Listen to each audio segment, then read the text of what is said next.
Bem-vindo ao programa Fé e Razão, seu encontro semanal para mergulhar na jornada do conhecimento, explorando espiritualidade, ciência e filosofia. Uma iniciativa do Instituto de Filosofia Espírita, IFEVALE. Boa noite a todos, prazer estar aqui de novo com vocês, nessa quinta-feira que antecede, o último dia do ano.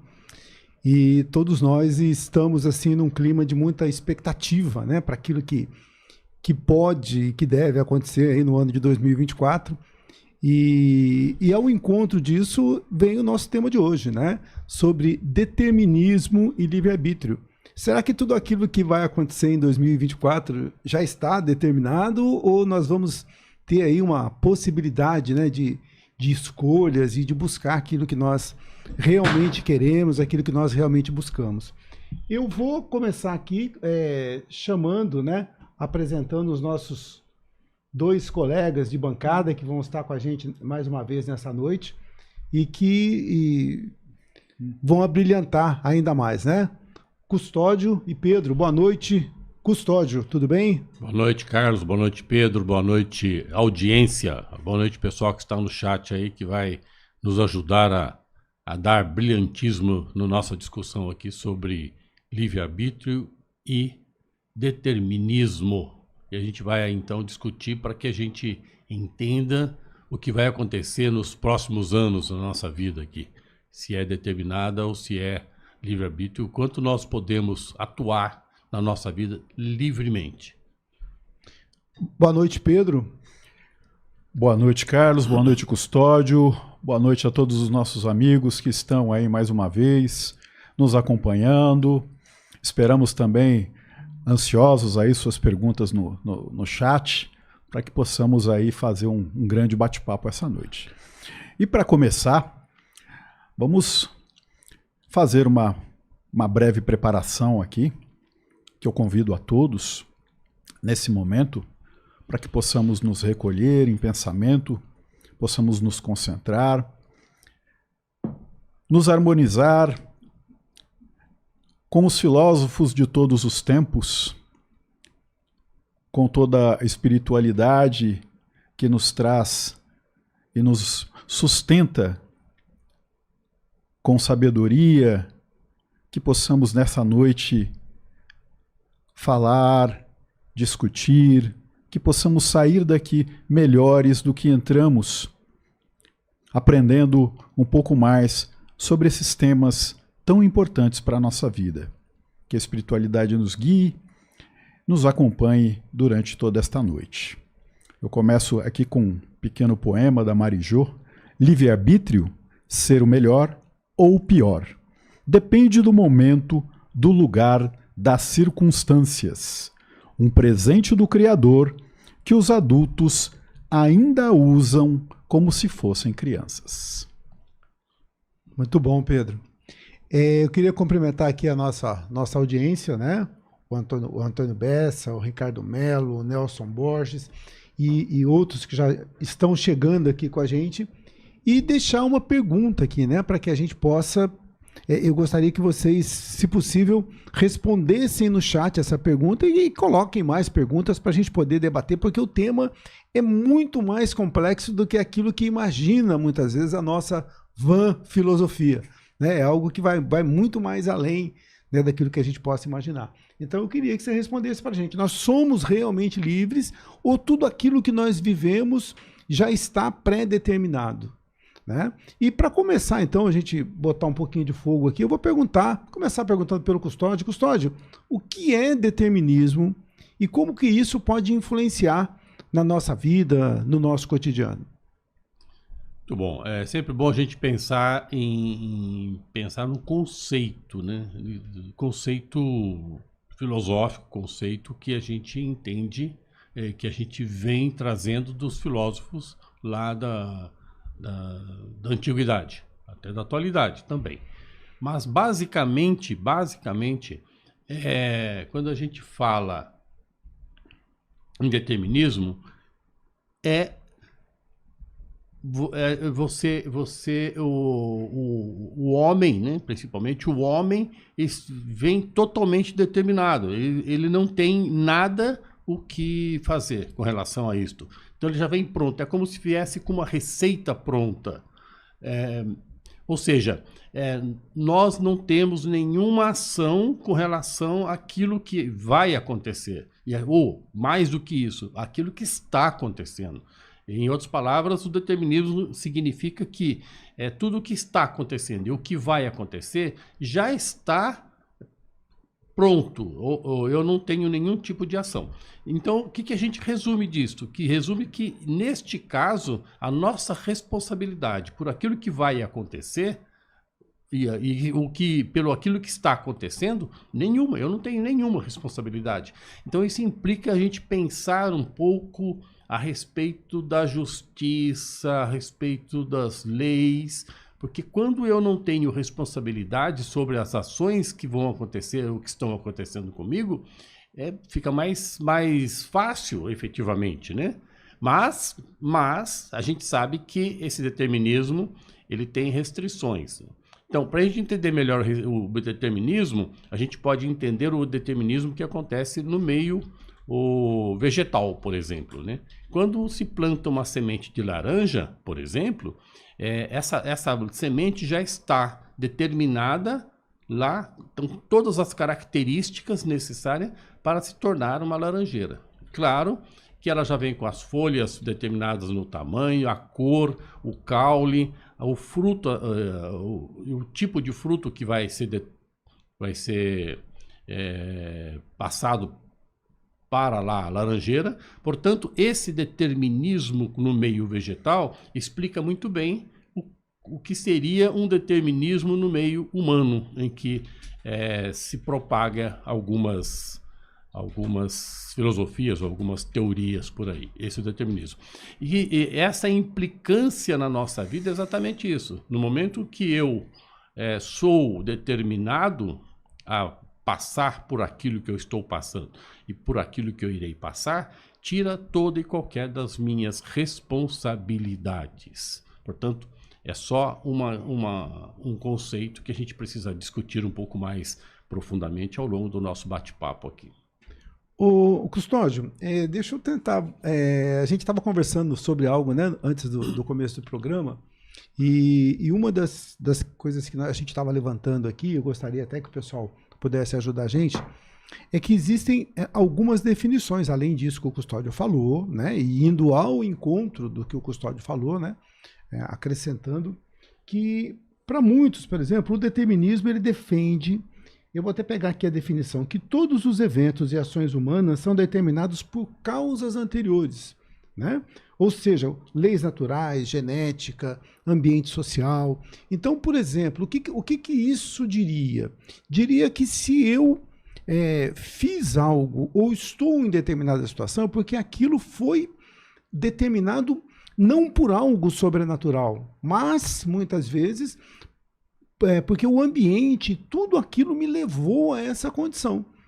Né? Então, por exemplo, uma série de fatores, e eu não teria outra escolha a não ser aquilo que foi colocado. Então, se a gente pegar hoje uma série de pessoas que estão fora da religião e que estão mais voltadas à ciência, elas vão dizer isso, né? Olha, você fez isso por causa disso. Então, por exemplo, as condições sociais.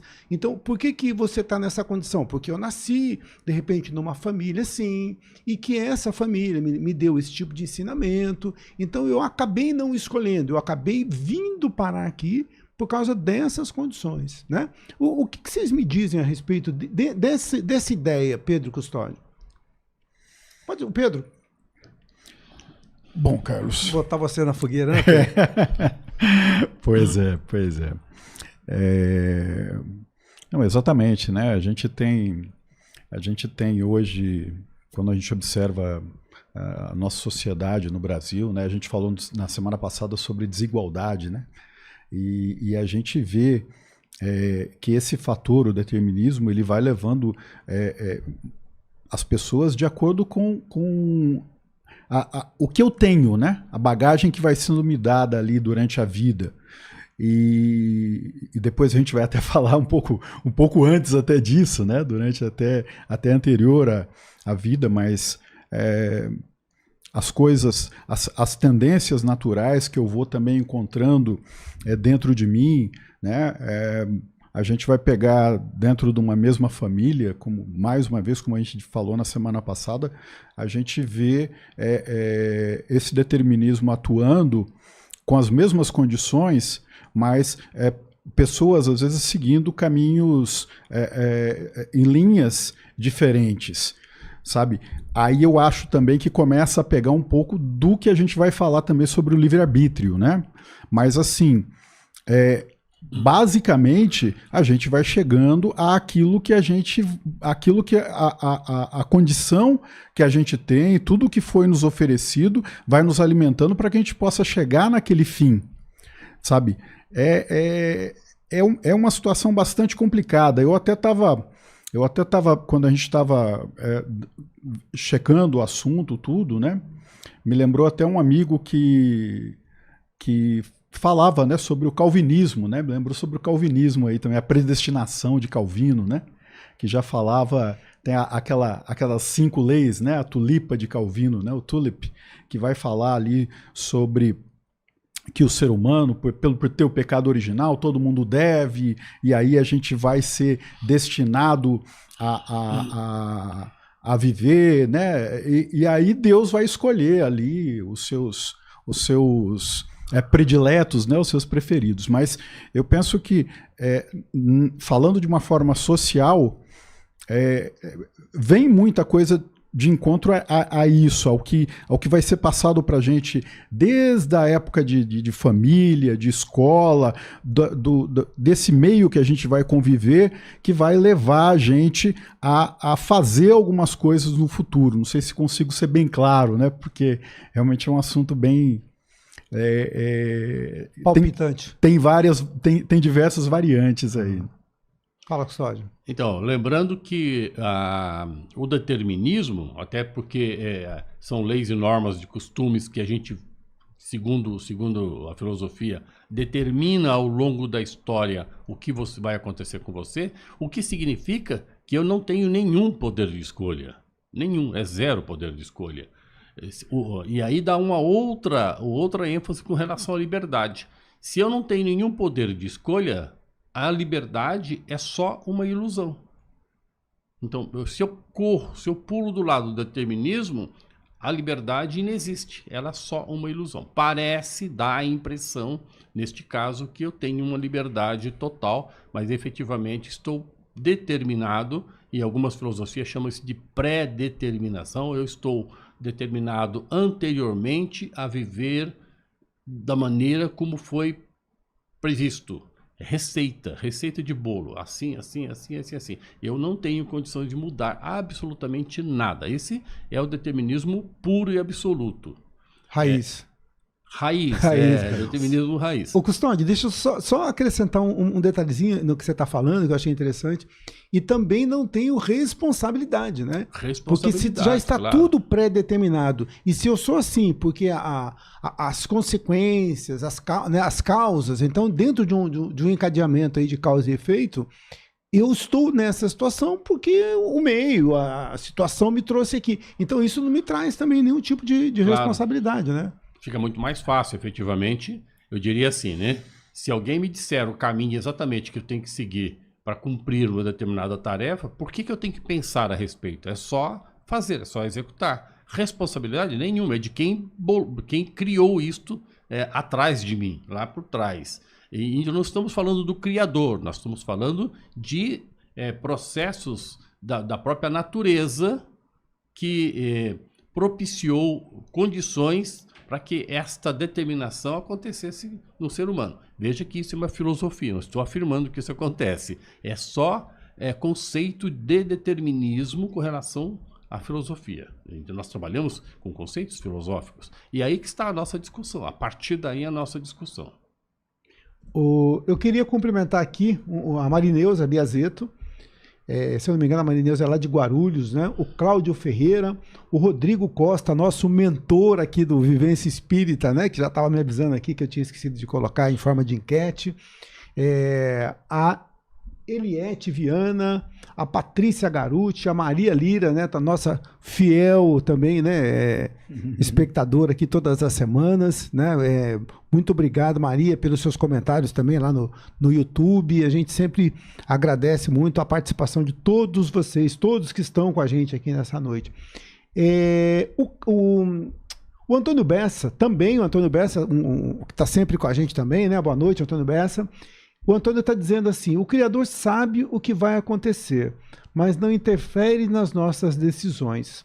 Suas criações são programadas para executar suas funcionalidades, mas o que faremos com elas é nossa escolha. O que você acha disso, Custódio? Então, aí essa é a próxima discussão, né? Aí nós estamos falando agora do livre-arbítrio. Basicamente, ele está tocando no assunto livre-arbítrio, que é outro conceito da filosofia que nós vamos falar da liberdade. Então, liberdade é um confronto ao determinismo. Então, a nossa discussão é: somos determinados ou somos livres? E a pergunta da enquete é: somos totalmente livres? Não tem nenhuma determinação na nossa vida? Não somos absolutamente em nada determinados? Então, quando a gente pensa a respeito de liberdade, vamos pensar no outro extremo. Já que pensamos no extremo do determinismo, pensar no extremo da liberdade. Somos totalmente livres? Não temos absolutamente nada de determinado em nossa vida? Posso fazer aquilo que me dá na teia? Aquilo que me dá na cabeça? Aquilo que eu penso? Aquilo que eu quero? Aquilo que eu imagino? Aquilo que eu desejo? Aquilo que eu tenho vontade? E eu simplesmente faço sem qualquer restrição? Esse é o outro extremo da liberdade.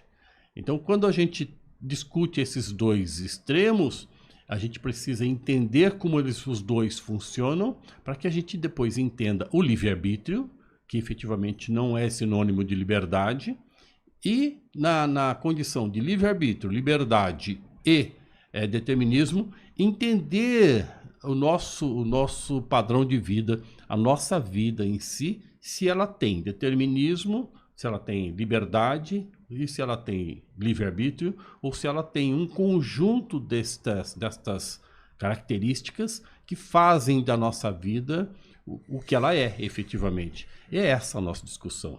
Então, essa pergunta veio a calhar. Efetivamente a nossa discussão.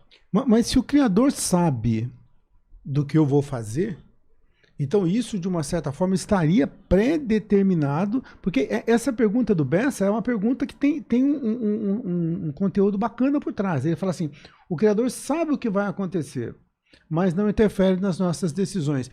Então, se ele sabe o que vai acontecer, então isso tem determinismo. Né? Porque ele já sabe. Mas se ele sabe o que vai acontecer, pela visão do Bessa, tá? Se ele sabe o que vai acontecer, então isso já estava pré-determinado. Né? Senão, como que ele saberia? Daí ele fala: mas não interfere nas nossas decisões. Ué, mas o que eu vou decidir se ele já sabe o que vai acontecer? Né? Então aí a gente entra num paradoxo também. Né? E isso me tira um pouquinho dessa capacidade de escolha. Né? Então será que é por aí mesmo, né, Bessa? Então, né, é algo para a gente... a pensar. Para pensar. Né? Então, será que o Criador sabe exatamente o que nós vamos fazer a cada instante? Ou ele somente passou para nós o objetivo final e deixou a nosso cargo tomar as decisões para que o objetivo seja atingido? Me lembrou da discussão, por isso que eu falei em Calvino, né? Que eu tinha um grande amigo na época de faculdade que a gente discutia sobre isso, né? Que ele era adepto, né, da doutrina de Calvino, e a gente falava: se o Criador sabe o que a gente vai fazer, se ele sabe tudo, que função que a gente tem aqui? Que a gente é máquina? Né? Ou será que eu vou ter que buscar vamos dizer, uma junção entre o determinismo e o livre-arbítrio? Sabe? né? Porque os dois coexistem. Se a gente, né, a gente vai chegar lá, mas os dois coexistem. O Cláudio, nosso colega Cláudio, que esteve aqui há alguns dias e é também do nosso grupo de filosofia, ele está perguntando: o determinismo que nos afeta seria criado anteriormente por nós mesmos? Olha aqui, que pergunta interessante aí. Custódio. Então, se nós pensarmos que nós somos em alguns momentos ou em algumas etapas da nossa vida determinados, há algumas coisas que temos que fazer, temos que atuar, está realmente determinada. Não determinada a passar exatamente por aquilo, mas para você corrigir aquilo que você fez lá atrás, em termos de ação. Então você teve uma ação que não foi condizente com a obra do Criador, por exemplo, e que você agora tem que corrigir. E essa correção é determinada. Não como determinar, como corrigir, mas determinada a corrigir. Como corrigir cabe a você. Então, aí a gente entra no livre-arbítrio. Se a gente for determinado a corrigir da forma que o Criador quer, perde o sentido de eu ter errado, né? Ou dele ter deixado eu errar. Por que o Criador deixa eu errar nas minhas ações, se depois ele vai determinar que eu corrija da forma como ele gostaria que fosse, e não como deixar o meu livre-arbítrio a corrigir aquilo que eu cometi como erro, como maldade, ou alguma coisa parecida. Que é aí que entra a liberdade, né? A tal liberdade. Tem restrições? Claro que tem restrições às liberdades, ou livre-arbítrio. Mas, ainda assim, a nossa discussão não é determinada. Não pode ser determinada, senão perde a ideia do Criador, como pessoa como Criador justo, absoluto, e as características do Criador como a gente conhece. Uma das coisas, indo ao encontro disso que o Cláudio falou, Cláudio, existe uma diferença, e cuidado com esse termo que eu vou utilizar aqui, que não é naquele sentido que a gente está acostumado a ouvir. Existe uma diferença entre determinismo e fatalidade. Tá? Então, o que é determinismo? É aquilo que eu faço, como a gente falou no início, que foi determinado pelo meio, pelas leis, pelas circunstâncias, pelos afetos, essa palavra que você usou, que é bem spinoziana, né? Esse seria o determinismo. O que seria a fatalidade? Fatalidade seria aquilo que eu, juntamente lá com os meus mentores, né, se eu tiver condição para isso, às vezes eu não tenho essa condição, determinamos para essa vida. Então, lá antes de encarnar, então eu mesmo vou escolher as provas, expiações e missões que eu vou ter nesse planeta. A gente sempre esquece das missões, né? Então a Terra é um planeta de provas, expiações e missão. Só que a gente acha que a missão é para a Madre Teresa de Calcutá, para o Chico Xavier, para a Irmã Dulce. Não é. A missão também é para mim. Porque dentro da minha humilde limitação, eu também tenho aqui as minhas pequenas missões. Né? Então, dentro disso, que a gente chama fatalidade, então eu vou ter aqui as minhas provas, as minhas expiações e as minhas missões. Mas a pergunta que a gente sempre faz, lembrando que não é fatalidade naquele, olha, aconteceu uma fatalidade. Não é isso que a gente está falando, tá? É num outro sentido, tá? Só para dar uma diferenciação entre aquilo que a gente escolheu e aquilo que seria o determinismo de um modo geral. Se a gente colocar no Google e colocar o que é determinismo, tá? Só para a gente não misturar as duas coisas. Só que a pergunta é a seguinte, será que eu consigo alterar? Então eu determinei, ou o plano espiritual determinou que eu vou ter determinadas provas, expiações quando eu estiver encarnado. Será que eu consigo alterar isso? Ou se aquilo foi combinado, vai ter que acontecer?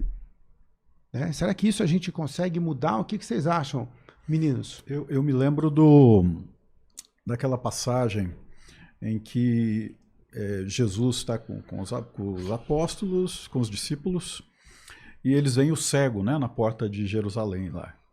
E que eles perguntam para Jesus, né? Mestre, quem pecou para que ele nascesse cego? É interessante essa pergunta, né? Dentro dessa pergunta, ela traz no bojo dela, dá para a gente fazer 3 programas aqui para falar sobre isso. Quem pecou para que ele nascesse cego? Ou seja, o pessoal já conhecia, né, aquele cego, já sabia que ele era cego, e cego de nascença. E aí Jesus vai falar, nem ele nem seus pais, né? Ele nasceu assim para que nele se manifestem as obras de Deus. E o que a gente vê nessa pergunta, né? É interessante a gente ver que Jesus fala de reencarnação, ele não dá duro em ninguém, né? Ele entende a pergunta. E o que nos leva a crer, falando sobre esse cego de nascença? Deus não seria tão cruel a ponto de colocar alguém para nascer cego só para Jesus ir lá e abrir os olhos daquela pessoa. Mas aquela pessoa, ela poderia, no plano espiritual, escolher esse tipo de prova para que, dentro daquele planejamento, ela sentisse que aquele tipo de prova poderia auxiliá-lo a evoluir com mais velocidade nessa vida. Então eu penso como eu disse, é bem vasta até a ideia dessa pergunta, porque eu penso que a grande obra de Deus não foi nem Jesus devolver a visão a essa pessoa, mas foi sim o que essa pessoa vai fazer depois com isso, né? Que ele vai peitar os fariseus, vai falar para os fariseus, né, sobre Jesus e realmente vai encarar os fariseus ali de uma forma bem veemente, né, bem com bastante coragem. Mas eu vejo aí, né, uma dessas situações de provas, onde essa pessoa vai escolher esse tipo de prova nessa vida para que ela possa ter, ou sei lá, né, evitar que aquilo possa fazer com que ela caia novamente nos mesmos problemas que caiu em outras passagens. Custódio? Então, uma das explicações pode ser esta correlação a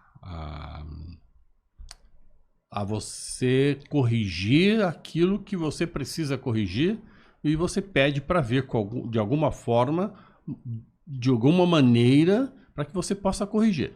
A partir daí, com esta, digamos, você vem cego, e com esta cegueira você tem mais facilidades em corrigir aquilo que você precisa como objetivo. Sim ou não. Ainda tem poder da decisão de você livre-arbítrio. Fala assim, vou lamentar por ser cego, vou chorar, vou ser mendigo e vou ficar aqui lamentando o fato de ser cego, ao invés de resolver o meu objetivo pela cegueira, né? A cegueira é só um exemplo, mas poderia ser um cadeirante, poderia ser uma pessoa com algum problema físico, algum problema mental, ou seja, qualquer coisa que venha de nascença que faça com que esta pessoa pense a respeito, reflita a respeito e corrija aquilo que precisa ser corrigido com essa deficiência com a qual ela veio. Tem uma frase do Spinoza, Jean-Paul Sartre, desculpe. Eu repito essa frase inúmeras vezes, mas eu acho ela fantástica. Não importa o que a vida fez com você, o que importa é o que você fez com o que a vida fez com você. Né? É dentro disso que o Custódio falou.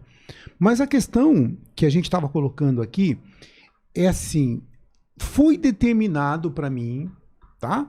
Aquilo que a gente chamou de fatalidade, que eu iria passar por algumas situações. Deixa eu ser mais claro.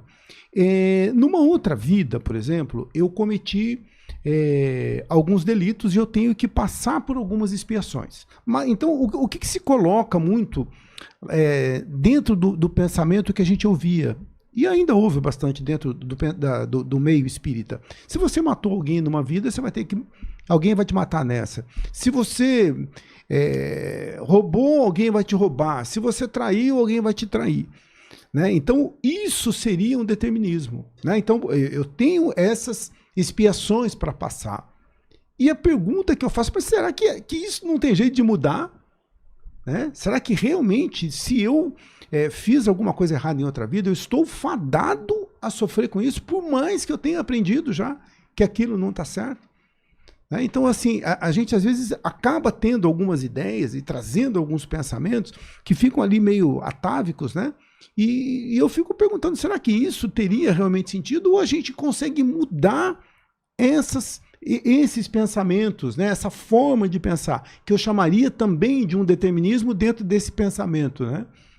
O que você acha?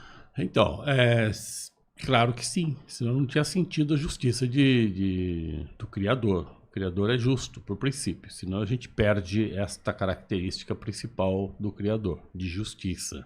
Então, se ele me deu uma oportunidade de corrigir alguma coisa e me deu o livre-arbítrio para que eu tome decisão, eu posso tomar decisões em cima daquela condição em que eu estou vivendo e mudar isto, mudar totalmente. Eu posso alterar totalmente a condição em que eu estava para que aquela que eu estarei. É só um percurso na vida.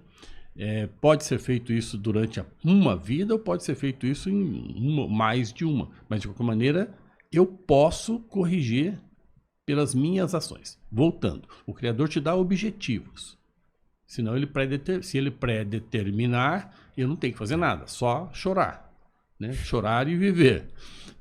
Mais do que isso, se nós temos a inteligência dada para que a gente faça aquilo que precisa ser feito, significa que eu tenho condição, né, pelas minhas ações, pela minha razão em si, de tomar decisões que corroborem para que eu alivie aquela possível dor. Ou aumentar a dor. Essa também é uma decisão. Eu quero lamentar e chorar. Aumento a minha dor. Eu quero resolver aquela dor com ações benignas. E eu tomo essa decisão. Então, esse poder de decisão a gente chama de livre-arbítrio. Pedro, quer colocar alguma coisa? Não, eu ajuntaria só o que o Custódio falou, uma frase, né? De Jesus: misericórdia quero, não sacrifício, né? Não há interesse do Criador que a gente venha aqui para sofrer, mas que a gente entenda. Né? O Jesus usa a misericórdia aí na frase, mas na verdade ele está passando sobre isso, sobre o entendimento. Poxa, aquilo que eu fiz lá atrás realmente, poxa, né? Não foi legal. Ou esse tipo de coisa que eu venho fazendo na minha vida não me enriquece, não me enobrece em nada. Então, essas coisas vão, né? Tem aquela também, né? De que o amor cobre a multidão de pecados, outras que a gente vai ver. Quanto mais a gente conhece, quanto mais a gente, principalmente se conhece, a gente acaba se libertando dos nossos erros, né? Tá. E isso tem a ver com conhecereis a verdade e ela vos libertará. Isso. Resumindo aqui a ópera, pelo que eu pude entender, eu venho sim com algumas coisas pré-determinadas, mas eu consigo... o Chico Xavier ele chama de atenuantes, né? Ou aquilo que pode agravar, né? A minha missão, né? Então, por exemplo, eu fiz uma porção de bobagens e vim aqui para expiar tudo isso. Mas se eu já continuo, se eu já estou num caminho melhor, se eu já estou aprendendo, né? Como você disse, Custódio, se eu já estou trilhando um caminho diferente, talvez eu não precise passar, né? O Chico até diz assim, você era para tomar um tiro, né? Mas de repente você começou a fazer obras boas e aquele tiro vira um empurrão, né? Um murro, um atenuante. Né? Então, opa, legal. Então isso é uma esperança, né? Então, a única coisa, né? Isso está lá no Livro dos Espíritos. Não me pergunte a pergunta que eu não lembro, mas está lá no Livro dos Espíritos. A única coisa que realmente eu não tenho como escapar, que seria mesmo uma fatalidade, né? É a morte. Pergunta 851. É 851? Obrigado. Então, disso eu não tenho como escapar. Né? Agora, o resto, mesmo que foi aquilo pré-determinado, né, dá para a gente dar um jeitinho. A Patrícia Garuti, ela está dizendo assim que, puxa, que tema interessante e reflexivo. Verdade, Patrícia, realmente é um tema muito bacana. E eu estou vendo que a gente está cheio de perguntas aqui.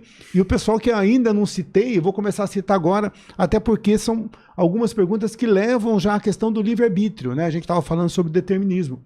O Rodrigo, ele pergunta qual a relação, então, entre o livre-arbítrio, desejo e vontade. Você vê, o Rodrigo é um cara super camarada, ele faz umas perguntas assim... Muito boa. Fantásticas. E é claro que eu não vou deixar o Custódio, ele tá louco para responder essa pergunta. Por favor, Custódio. Muito bom, muito bom. Vamos tentar aqui. Antes da gente falar, então, do livre-arbítrio, a gente precisa entender o que é livre-arbítrio, efetivamente, né? O livre-arbítrio, ele vem da liberdade, né? E quando a gente fala em liberdade, a gente vai entender que a liberdade tem três tipos de liberdade. Que a gente fala de liberdade de ação, liberdade da razão e liberdade da vontade. E a liberdade, como nós dissemos lá atrás, a síntese de liberdade é fazer o que se quer, né? Então, essa é a liberdade pura e irrestrita. E quando a gente fala em liberdade de ação e liberdade da razão, a liberdade de ação é a liberdade de agir, né? Aquilo que eu tomo tomo a ação em si. E a razão é aquilo, o pensar.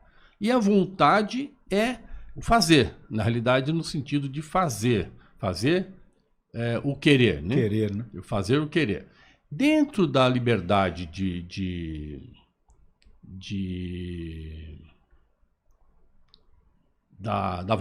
dentro da liberdade da vontade é que está o livre-arbítrio. Lá está o livre-arbítrio. Então, o que é o livre-arbítrio? Livre-arbítrio é a ação que a capacidade que você tem de tomar decisões. Veja bem, a palavra capacidade de tomar ações. Quando você fala em capacidade, a gente está falando na capacidade como uma característica de conhecimento, de evolução. Se a gente falar dentro da doutrina da filosofia espírita, nós estamos falando de evolução espiritual, a capacidade. Quanto maior a sua capacidade, ou quanto maior a sua evolução, maior é o seu livre-arbítrio. Então agora a gente vai lá para o livre-arbítrio e falar entre o que é vontade e o que é desejo. Desejo é alguma coisa que você pode fazer, que tenha possibilidade de acontecer ou não. Ou não. É um desejo, simplesmente. Então, eu desejo acordar amanhã cedo. Isso é uma possibilidade real. Eu desejo ter um carro de luxo. Ir para a praia. Um carro de luxo que está fora do meu alcance financeiro. Jamais teria isto, né? Então, isso está fora. Mas eu posso desejar. Eu posso ter esse desejo. Desejo é voar. Desejo é voar. Desejo pode fazer à vontade o teu pensamento que você quiser, né? Com ele. A vontade é a ação do querer. A vontade é a ação do desejo. Então, só tem vontade quando o desejo se torna ação. Essa é a vontade. Então, no momento que o desejo se torna uma ação, ele se torna uma vontade. Ok? Então, desejo... Vontade é tudo aquilo que eu faço. É tudo aquilo que você faz. E desejo, às vezes eu desejo, mas eu só penso, mas eu não consigo fazer. Exatamente. Então, significa assim, que toda vontade vem de um desejo, mas nem todo desejo é uma vontade. Se torna uma vontade, né? Então, essa é a diferença. Então, desejar não é vontade, mas desejar pode se tornar uma vontade. E o livre-arbítrio está exatamente na vontade, na capacidade que você tem de tornar a vontade real, ou seja, agir dentro da sua vontade segundo a sua capacidade. Essa é a diferença da liberdade, que você não depende da capacidade, você simplesmente age independente da sua capacidade. Lá no livre-arbítrio, a gente leva a pensar com relação à capacidade da pessoa. Então, por isso, a gente pode dizer que liberdade não é sinônimo de livre-arbítrio. Eles são da mesma família, estão juntos, são parentes próximos, mas não são sinônimos. E essa é a diferença básica que a gente pode falar aí da livre-arbítrio, desejo e vontade. É por isso que alguns filósofos, né, talvez o Carlos ou o Custódio possam auxiliar aí, diziam que quando nós encarnados, nós perdemos, né, uma série de liberdades que temos enquanto espíritos. Porque o corpo vai ser um grande limitador dessa liberdade que a gente tem, né? Eu posso pensar, como a gente estava falando aqui, né? Eu posso pensar em voar, mas para eu voar eu preciso de máquinas, eu preciso de tecnologia para fazer isso.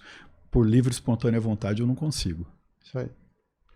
A Marineuza, o Piero também está cumprimentando a gente aqui. Boa noite, um excelente programa, todos os racionalistas. Né? A Marineuza, ela está dizendo, a liberdade não é dada, ela é adquirida, portanto está sempre na medida da evolução do espírito. É isso, Marineuza, exatamente isso.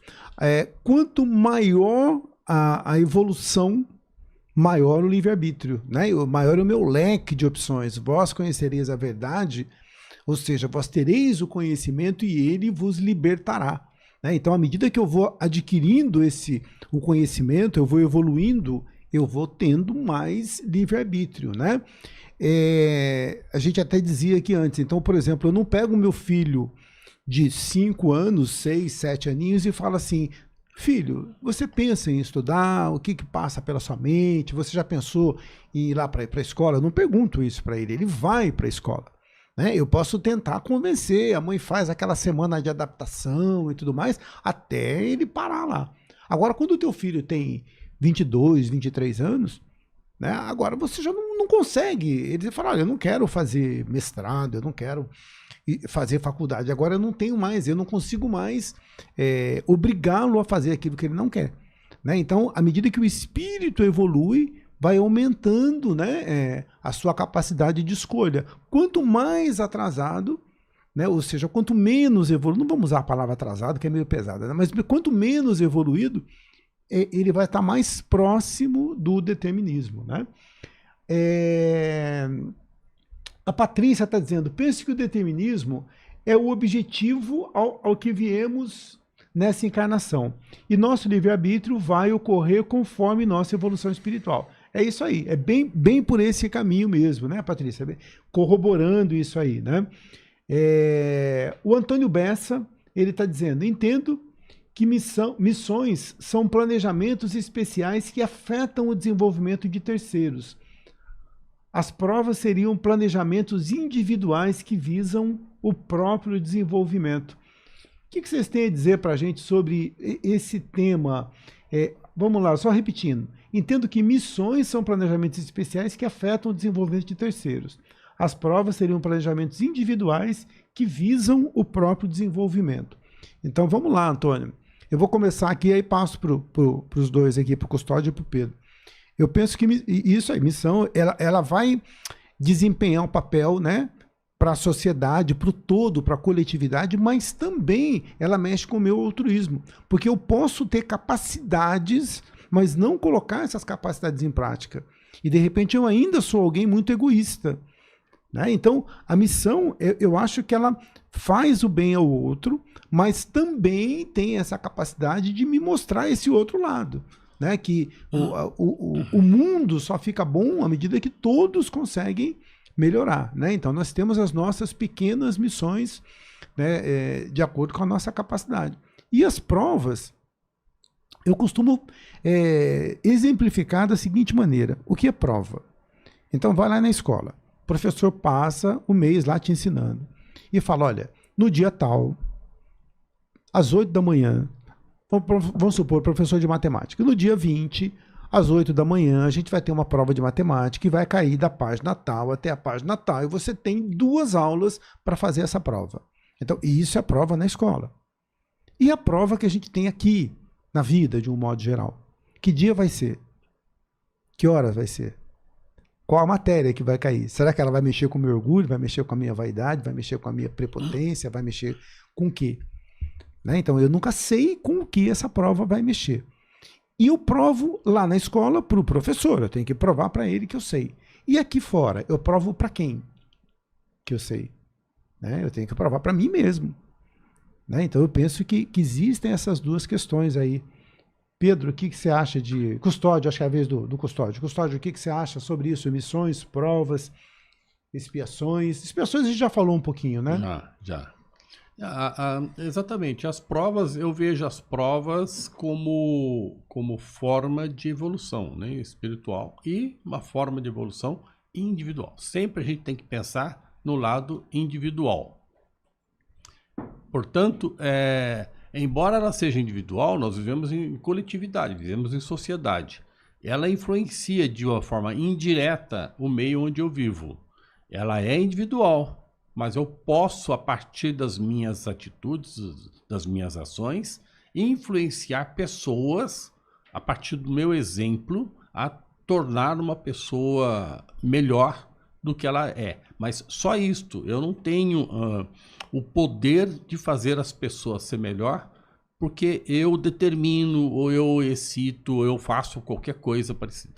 Porque ainda tem o livre-arbítrio dela, né? Eu posso fazer o que eu quiser com ela, com relação a ajudá-la a crescer. Mas a determinação dela com relação a fazer ou não é dela. A escolha é dela, o livre-arbítrio é dela. Então, por isso que a gente sempre fala que a melhor forma de você ensinar alguém a alguma coisa é a partir das atitudes que você tem com relação ao meio social onde você vive. Se você tem atitudes boas e as pessoas enxergam isso como uma coisa boa, ela pode adquirir isso através da reflexão dela com relação à atitude que você tem. Então, além de você ter a sua missão individual com você, essa missão pode tornar também pessoas no teu entorno melhores. Sem dúvida. Só voltando aqui um pouquinho, eu achei os pensadores aqui, né, que falavam sobre essa questão da alma no corpo, né, que é Philon e Plotino, né, da Grécia Antiga. Aí. Mas justamente, né, essa questão da expiação, a gente estava até conversando aqui um pouco nos bastidores, né? A gente estava falando sobre algumas experiências sobre regressão de memória, né? Que as pessoas, alguns sérios, aí o Carlos estava falando sobre Leon Denis, né? Leon Denis. Isso. Leon Denis, eu também já li em Hermínio Miranda, né? Que as pessoas vão retornando, né? Vão retornando a consciência ali numa regressão de memória e de repente elas passam dessa vida para uma outra, né? Elas não têm essa regressão passando pela erraticidade, né? Então, para a gente ver como é grande a quantidade das pessoas que encarnam em expiação. Agora, com certeza, o missionário ele vai trazer essa mensagem para uma coletividade, né? Ele vai cuidar ali, né? Como usar um paralelo aqui, né? Como se fosse um general orientando ali o seu exército, né? Para fazer as coisas. Mas eu posso passar todo o meu conhecimento, tudo aquilo que eu preciso, mas como o Custódio disse, né? Eu não sei se aquelas pessoas vão conseguir ser influenciadas ao ponto que eu gostaria, ou que eu desejaria, ou que eu quero, né? Tá certo que a gente consegue enxergar em alguns desses grandes missionários que a gente poderia dizer aí na Terra, Gandhi, Carlos Rolando, Madre Teresa, a gente vê essas pessoas conseguindo influenciar um grande número de pessoas, tanto que a gente lembra deles até hoje, né? Mas talvez nem todo mundo tenha conseguido. Agora, eu penso sim que também, para ele, é uma forma de evoluir, né? Essa evolução, eu penso que ela vai muito além do que a gente possa imaginar. Uma das coisas que eu achei interessante na nossa enquete aqui é que ela começou com 78% dizendo que nós éramos livres. E nós estamos agora com 57% dizendo que nós não somos livres. Então a turma do determinismo está ganhando, né? Então, ou seja, estão achando que a gente realmente não é livre e que a gente acaba seguindo aí, né, bastante por esse caminho do determinismo. O Nelson Borges, ele está dizendo para a gente também que dentro disso que a gente está dizendo, existe um apoio aqui nas questões 848 e 867 do Livro dos Espíritos. Obrigado, Nelson, por corroborar com a gente aqui, né?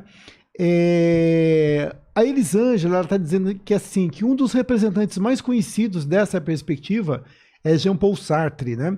Segundo o qual nós estamos condenados a ser livres, né? Então, por que o Sartre ele já vai tanto ao encontro dessa questão dessa liberdade, né? O Sartre é um existencialista, né? Então você vê, era para ele ser o contrário, né? Porque hoje a maior parte da ciência ela vai muito para o lado do determinismo. E o Sartre está dizendo que não, né? Que a gente é livre. Então, se eu sou livre, eu posso utilizar o livre-arbítrio aí, né? A Ângela Maria está dando uma boa noite para a gente. A Marineuza ela está dizendo, entendo que o desejo é próprio do homem e a vontade é faculdade do espírito. Pois é, Marineuza. Depende muito de como a gente olha por esse aspecto, né? Do desejo, da vontade. O desejo, você está dizendo que ele é algo próprio do homem, né? Ou seja, daquele que está encarnado, as aspirações dele. E a vontade viria do espírito como algo um pouco mais profundo, né? E que faria com que a gente pudesse realizar, né? Aquilo que deseja, né? Aquilo que desejava. Então, a partir do momento que eu fiz, aí é a vontade, né? Que pegou. O Rodrigo está dizendo, pergunta 2. A liberdade é a realização da ação para transformar uma possibilidade em realidade? Entenderam a pergunta, senhores? A liberdade é a realização da ação para transformar uma possibilidade em realidade? Pode ser, pode ser. Quando vamos falar do livre-arbítrio outra vez, lembrando da vontade ou do conceito de eu tenho mais liberdade ou mais livre-arbítrio, quanto mais eu tiver a minha evolução espiritual maior, né? Tá aberto. É claro que isto vai me dar mais liberdade de tomar ações. Então, quando a minha ação está no alcance da minha capacidade, é claro que isso está totalmente interligado. Mas há a possibilidade da sua ação não ser completada, porque você ainda não está capaz disto. Ou seja, você não está ainda com o conhecimento, com a sua moralidade tão elevada a ponto de você tomar aquela ação. Que depende exatamente da sua ação, a sua vontade, o seu desejo se tornar uma vontade pela sua capacidade. Então, isso é verdade quando você tem, então, a sua evolução espiritual elevada moralmente. Quando a gente fala evolução espiritual, a gente está falando moral, ok? Basicamente moral. A Patrícia Acas, ela está dizendo para a gente aqui que deseja a ideia que a vontade realiza. É isso mesmo, Patrícia. Está bem dentro do caminho, né, que foi colocado. O Daniel de Mello, nosso grande colega, o Daniel de Mello, grande amigo Daniel, ele diz assim, o poder de discernir entre o bem e o mal é adquirido juntamente com a consciência, sendo o que diferencia o homem dos primatas em nossa escala evolutiva. Já o poder de escolher entre eles é o que diferencia o homem de bem dos humanos primitivos. Poder discernir e escolher é o livre-arbítrio, que é diferente e confundido como se fazer tudo o que se quer. É isso, Daniel. Isso mesmo. É isso, né? Isso mesmo. Liberdade não é fazer o que eu quero, né? A liberdade é essa capacidade que a gente tem, de repente, entre discernir. Nós somos criados simples e ignorantes. Então, quando eu sou simples e ignorante, eu não tenho a consciência do bem e do mal. Lembra da Adão e Eva? Né? Ele descobriu o fruto do conhecimento do bem e do mal. Então, ele sai dessa ingenuidade, né? Nessa alegoria. Então, quando eu adquiro essa capacidade entre discernir entre o bem e o mal, é porque essa consciência já deu um salto. Né? Então, agora, com essa condição, eu vou ter ao mesmo tempo que eu escolho, eu tenho a responsabilidade pela escolha. Por isso que quando a gente fala em expiações, é muito complicado eu dizer que tudo aquilo que eu fiz em outras vidas, eu vou ter que expiar. Por quê? Porque muitas coisas eu fiz em pleno gozo da minha extrema ignorância.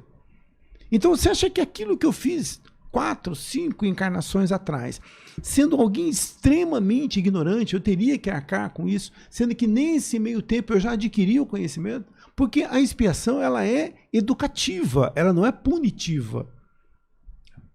Né? Então, à medida que eu vou evoluindo, eu aprendi, aquilo passou. Não adianta mais eu explicar. Eu queria explicar raiz quadrada. O menino estava na 6ª série e ele não entendeu a raiz quadrada. E a vida foi, não entendeu aquela vez. E a vida foi, ele foi para a 7ª, para a 8ª. Hoje ele está lá no 1º ano de engenharia aprendendo derivada integral. Não adianta falar, olha, você vai ter que matar aquela raiz quadrada. Aquilo, com o tempo ele já adquiriu aquele conhecimento. Então não precisa a gente ficar se cobrando aí de coisas passadas. Vocês querem falar alguma coisa sobre isso aí? Então, a gente precisa lembrar disto com relação a quando a gente lembra que o Criador criou os espíritos simples e ignorantes. Começa ali. Se ele criou simples e ignorantes, vamos considerar a hipótese de ter criado 2 espíritos, né, ou 2 almas, que vieram reencarnados aqui na mesma condição. Vamos à primeira hipótese de que o Criador é justo, portanto os 2 espíritos, que vão se tornar almas, são exatamente iguais, simples e ignorantes. Neste momento, eles não têm a consciência, eles não têm nenhum discernimento, então eles não sabem o que é bom e o que é mal. Eles somente vai se tornar possível a discernir o bem e do mal a partir da hora em que eles adquirem conhecimento. Então, neste momento em que eles adquirem conhecimento, ou seja, se capacita a discernir o que é bem e mal, é que ele pode tornar uma coisa boa ou uma coisa má nas suas ações. Aí a gente explica por que as pessoas vêm perguntar, né, de um modo geral, se o mal existe, vem de Deus. Né? Deus criou o mal, já que Deus criou tudo.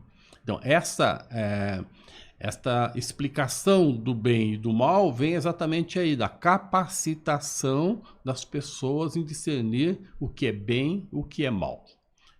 Faz com que a gente possa entender e tirar do Criador aí da ideia dele se fazer com que a gente venha já com a maldade inserida, senão não tem justiça. Então, uns vêm com a capacidade, uns vêm prontos para fazer o bem e outros vêm prontos para fazer o mal. Isso não seria justo, né? Então, a justiça está aí. Essa consegue a explicação do bem e do mal na nossa doutrina ou nossa filosofia espírita. Um filme na década de 90, né? Não que a gente seja muito velho aqui para ficar lembrando essas coisas. Antigos, né? Aqueles filmes antigos que a gente viu aí. DVD. Eu entreguei de novo, né? Nossa, Silêncio dos Inocentes, né? O Silêncio dos Inocentes, ele vai deixar todo mundo encantado com a mente do Dr. Lecter, né? E é interessante como que é a pista que ele dá para que a detetive, né? A Clarice, né? Clarice, entenda ou descubra quem era o psicopata, né? Que é o psicopata, é o que a gente fala, se você fizer tudo o que você quiser, né? E aí, será que o que você quer fazer é bom ou ruim? Ou mal, né? E aí ele vai falar para ela, ele começa a falar para ela sobre desejo. Então ele vai falando, né? O desejo, quando ele é explorado de uma forma ruim, ele vai se transformar em cobiça. Quando a gente começa a ficar querendo demais uma coisa. E aí ele fala para ela a frase que ela vai matar a charada, né? E nós cobiçamos o que vemos, né? Hoje a gente tem rede social, naquela época não tinha. E aí ela entende que o psicopata morava próximo à primeira vítima. E aí ela vai encontrar a primeira vítima ali, né? Então, essa coisa do desejo, se a gente também não tiver cuidado, ele vai se transformar de uma forma, vai fazer a gente né, transformar em ações que dentro da nossa sociedade, dentro dos padrões morais e éticos, não são nada agradáveis, né? Isso mesmo. Um abração aqui também pro Ed Moreno, né? Figura extremamente simpática, né? Boa noite, Ed. Seja bem-vindo e esperamos você sempre aí também. Uma hora a gente vai chamar você aqui para vir aqui também para fazer um som bacana pra gente aqui, tá bom? A Ângela Maria, ela tá falando aqui, olha, se a maioria das reencarnações são compulsórias, como fica o livre-arbítrio? Ângela, na verdade, não que todas as reencarnações são compulsórias.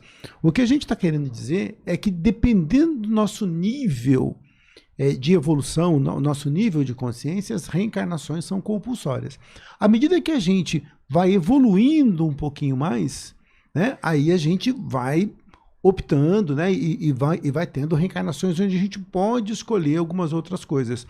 Mas essa pergunta tua é muito interessante, eu vou passar para a bancada aqui, pelo seguinte, porque quando eu estou nesse momento de reencarnação compulsória, o meu livre-arbítrio ele diminui. Né? Eu estou mais voltado ao determinismo. Lembra a história da criança que a gente falou? Não sei se você estava com a gente naquele momento. Eu não pergunto para o meu filho de 5 anos se ele quer estudar. Então, isso é determinismo. Então, muitas vezes, como o Pedro citou no livro do Leon Denis, se eu não me engano, no livro O Invisível, do Leon Denis, o que acontece? A maioria de nós, naquele momento, não tinha condições ainda de se sentar e fazer um planejamento, né? E eu não sei, hoje, né, como a gente...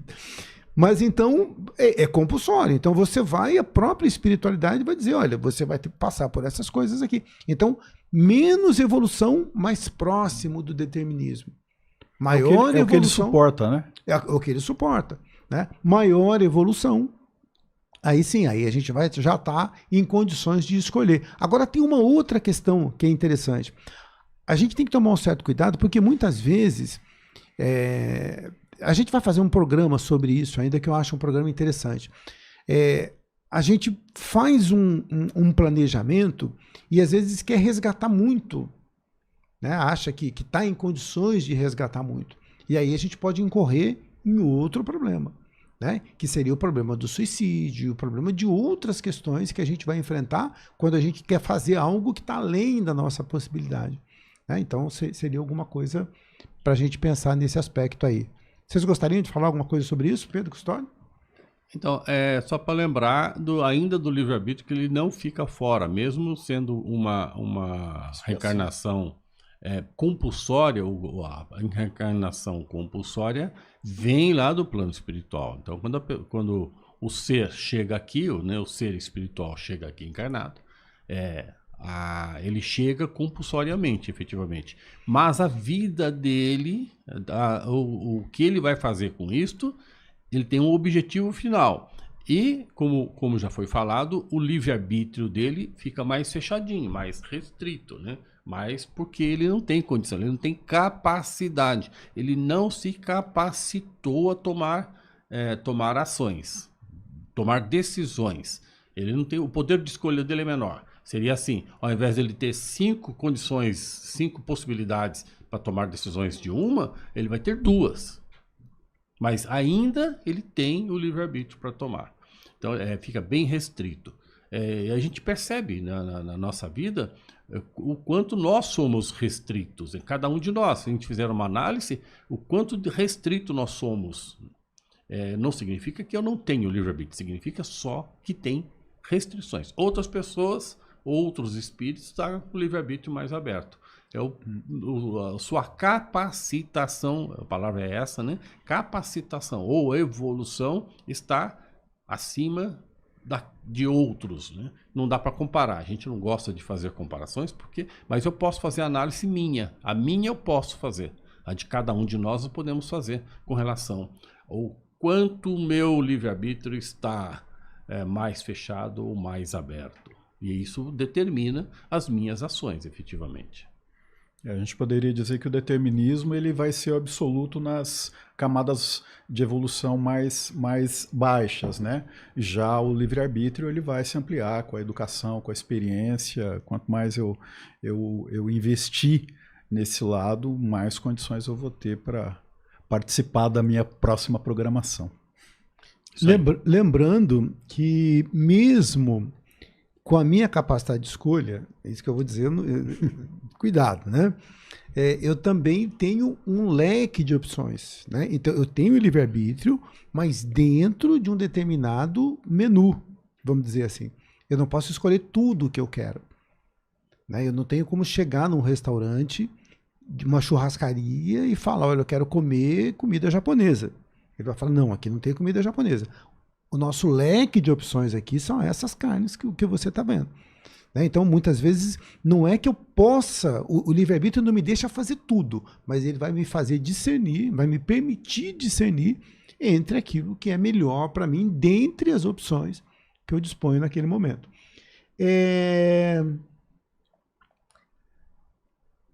A Elisângela está dizendo, a liberdade é o ato de saber avaliar bem e racionalmente todas as alternativas disponíveis antes de tomar uma decisão. Pena que a gente demore muito para entender isso. É, verdade. Isso mesmo. Tem a ver com a evolução, efetivamente. Tem a ver com... Tem a ver diretamente com a evolução. Por isso nós demoramos. Algumas pessoas demoram mais que a outra, né? Porque ela precisa de tempo nesta vida, né? Estamos falando desta vida, efetivamente, de tempo nesta vida para entender o que é liberdade ou compreender o que é tomada de ação, tomada de decisão com relação às opções que ela tem. Então, algumas pessoas demoram mais. Você percebe que algumas pessoas já vêm mais pronta, ou se aprontaram, ou se capacitaram mais rápido do que nós, né? Um ou outro de nós. Isso depende de cada pessoa, depende de cada espírito, depende de cada reencarnação em que nós estamos. Novamente falando, nós estamos diferentemente um de outro, de nós, entre nós, com capacitação ou com evolução diferente. E a gente não consegue medir essa coisa, não tem um medidor de evolução. Se tivesse, seria mais fácil, né? Lá, esse cara está em 70, esse aqui está em 60, esse aqui está em 90, esse está em 10, esse está em 20. Não tem esse medidor. Evoluciômetro. Né? Evoluciômetro. Podemos até criar esse evoluciômetro, né? Não cria não, pelo amor de Deus. Ainda não tem, né? O que eu brinco de vez em quando é uma escala, né? Numa escala de 0 a 100, aonde nós estamos? Eu não sei. Eu sei que, independente do lugar em que eu estou nessa escala de 0 a 100, existem pessoas mais evoluídas do que eu e menos evoluídas do que eu. E eu tenho que respeitar as duas hipóteses, né? A hipótese de estar com pessoas menos evoluídas e pessoas mais evoluídas. Aquela mais evoluída tem que me entender na minha evolução. E eu tenho que entender aquela pessoa que está numa evolução diferente da minha. Isso a gente chama de respeito. O respeito é recíproco, tanto para o mais evoluído como para o menos evoluído. Não importa, você respeita. Eu não entendi muito bem a posição daquele. Provavelmente ele esteja numa posição em que esteja mais evoluído que você, e você quer combater, bater, não concordar, explodir. Respeite, porque você não sabe aonde ele está. E o contrário é verdadeiro, né? Às vezes você não entende o outro que está numa posição diferenciada e você quer impor a sua ideia, alguma coisa que você quer empurrar a goela abaixo. E isso chama respeito. Respeito à evolução do outro e na sua também, porque você precisa ser respeitado. Um dos sintomas, ô Custódio, lembrando o que você está dizendo aí, me lembrou alguém que disse um dia, um dos sintomas de inteligência é você reconhecer quando alguém é mais inteligente que você. Né? Então, um dos sintomas de evolução é eu entender, muitas vezes, que aquela pessoa que às vezes eu não estou entendendo, não estou compreendendo a maneira de ser, talvez ela esteja num patamar muito acima do meu. Né? Então, e isso eu acho que é um sintoma de que a gente está conseguindo chegar a algum ponto. O Forcato, nosso grande amigo Forcato lá de Pinda, está dizendo que gostou muito do programa. Bacana, Forcato. A gente está vendo aqui que realmente teve um engajamento muito bom de todos. E a gente vai tentar cada dia mais trazer temas assim que sejam bem palpitantes aí, e inclusive vocês podem colocar no chat, podem sugerir também temas, tá? Quem tiver pode sugerir temas aí para os próximos programas, que aí a gente tenta abordar aquilo que vocês acharem aí que seja interessante, tá? A Patrícia está dizendo parabéns pelo programa, e a Patrícia também, a Patrícia Garuti, a Patrícia Acras, e uma porção de pessoas aí que entraram e participaram. A nossa enquete, por incrível que pareça, 56% acha que nós não somos livres, que nós estamos aí ainda bastante sujeitos ao fatalismo e ao determinismo. E para fechar aqui, para dar uma resumida. Então, a questão do livre-arbítrio, a gente pode resumir assim, ó. O homem não é fatalmente levado ao mal. Então, não adianta eu querer justificar que eu fiz aquela bobagem porque aquilo foi pré-determinado. Não foi. Essa bobagem é fruto do meu livre-arbítrio. Os atos que pratica, né, ou seja, não foram previamente determinados. E os crimes que comete não resultam de uma sentença do destino. Então ninguém nasceu para matar, para fazer justiça com as próprias mãos. Então isso tudo são decisões que nós tomamos. Para o Spinoza, livre-arbítrio, ele vai dizer assim, que a nossa vontade depende daquilo que somos. Ou seja, os meus desejos, as minhas e aquilo que vai se transformar em vontade está muito ligado àquilo que está dentro de mim. Então, uma das coisas que eu acho interessante é a gente, às vezes, fazer uma autoanálise, né? Puxa, quais são os meus desejos? Né? O que eu ando pensando, o que eu tenho vontade de fazer? Então, isso talvez seja um teste interessante. E para o Espiritismo, a liberdade é uma conquista. Quanto mais cresço, mais livre eu vou ser. Eu gostaria de passar aqui para o Custódio, a princípio, depois para o Pedro, para que a gente possa fazer aí as nossas considerações finais. Legal. Primeiro agradecer ao Instituto de Filosofia Espírita pelo patrocínio de deixar que, ou participar aqui como patrocinador deste programa. Agradecer a essa audiência aqui, esse pessoal do chat que realmente provoca a gente nas perguntas e nas respostas. Isso faz do nosso programa um dinamismo melhor. Muito obrigado a todos. Retorne isso na próxima quinta-feira, que a gente vem novamente aqui disposto a trocar ideias, a fazer com que a gente cresça naquilo que a gente precisa crescer, né? No conhecimento, na nossa evolução. Muito obrigado a todos. Desejo a todos um feliz ano novo, que 2024 venha forte e com muita disponibilidade de tempo e que nós possamos tomar as ações necessárias à nossa evolução. Sempre assim, né? E temos o discernimento, né, que a gente possa usar esse discernimento de maneira correta e boa. Bom, assim como o nosso livre-arbítrio vai melhorando com o tempo, nós aqui também, né, que não tínhamos nenhuma experiência praticamente com rádio aí, com essa experiência também em tela.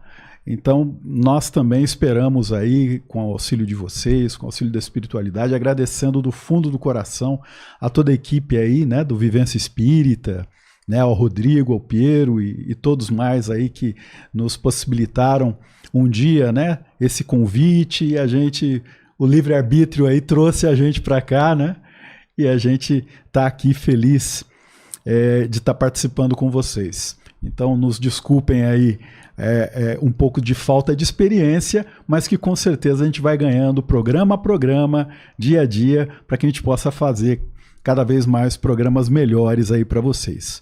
Um excelente ano novo, boas comemorações, não se excedam, e que na próxima quinta-feira estaremos aqui novamente para falar sobre mais um tema da filosofia. Esse negócio de falta de experiência é do Pedro, porque eu, Custódio, a gente já está acostumado com câmera há muito tempo. Já participamos de... o frio na barriga, ele vem para todos, né? Mas a gente vai controlando, e com a ajuda de vocês aí, a gente vai vencendo tudo isso. E eu volto a dizer, sugiram temas, né, para que a gente possa debater aquilo que é do interesse de vocês. Né, saber aquilo que passa pela cabeça de vocês, para que a gente possa debater esses temas aí e tentar aprender e trocar informações aqui. Um grande abraço pro Dudu bem, pro Dinho e pra Fia, né? Um abração, pessoas extremamente queridas, que um dia também a gente vai acabar chamando para vir aqui para fazer um som bacana pra gente aqui, tá? E o Cláudio também cumprimentando a gente, o Cláudio, Antônio Bessa. E, gente, um grande abraço para todos vocês. Foi muito bom, eu gostei muito desse programa, da dinâmica dele, das perguntas, da participação. Foi tudo muito, muito interessante mesmo. E um grande 2024, que a gente possa usar o nosso livre-arbítrio, né, para escolher entre aquilo que for realmente melhor para a gente, melhor para a coletividade de um modo geral. E nós esperamos aí que em 2024 a gente possa estar junto com vocês aí, levando essa mensagem aí de paz, de amor, de entendimento, né, que é o objetivo desse grupo, dessa Rádio Vivência Espírita, esse espaço que acolheu tão bem a gente e que tem programas maravilhosos, como o próprio programa Vivência Espírita, né, que já está aí há 20 anos, né, com o Jorge, o Rui, né, o programa de segunda-feira também das meninas. Então, assim, muita coisa boa que está acontecendo e a gente espera contar com todos vocês aí ao longo de 2024, tá bom? Um grande abraço, fiquem com Deus e até a próxima quinta, se Deus quiser.